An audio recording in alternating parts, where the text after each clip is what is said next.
বিসমিল্লাহির রহমানির রহিম। মার কোরআন তিলাওয়াতের আসর বাচ্চার উপরে।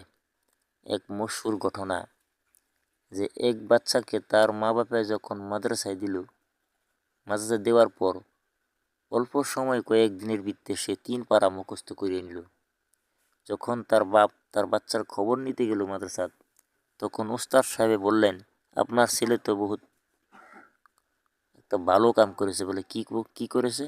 বলে অতি কম সময়ের ভিত্তিতে 3 পারা মুখস্থ করিয়ে নিছে। তারপরে যে সবক পড়তেছে অন্য সময় যেরকম অন্য মানুষের সবক যেরকমভাবে পড়ে সেরকমভাবে মুখস্থ করলো। 300 পারা বলতি সত্ত্বেও কম সময়ের ভিত্তিতে মুখস্থ করলো। তার বাপ যখন তার মাকে আসিয়া ঘরে এই কথা বলল, তার মা অল্প হাসতেছে। তার বাপে বলল, তুমি হাসার কারণ কি? হাসার কারণ হলো এটা যে আমি 300 পারা হাফিজ, 3 পারার হাফিজ।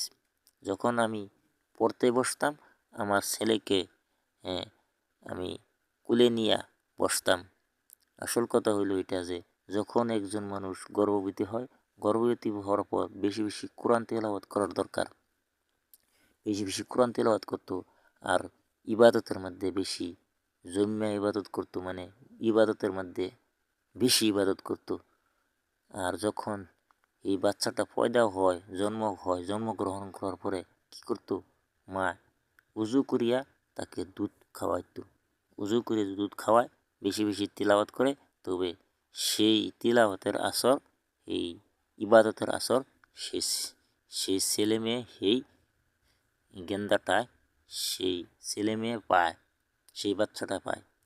তে আমাদেরকে আল্লাহ তাআলা এরকম হিসাব মতো চলবার তৌফিক দিক। ওয়া আখির দাওয়ানা আলহামদুলিল্লাহি রাব্বিল আলামিন।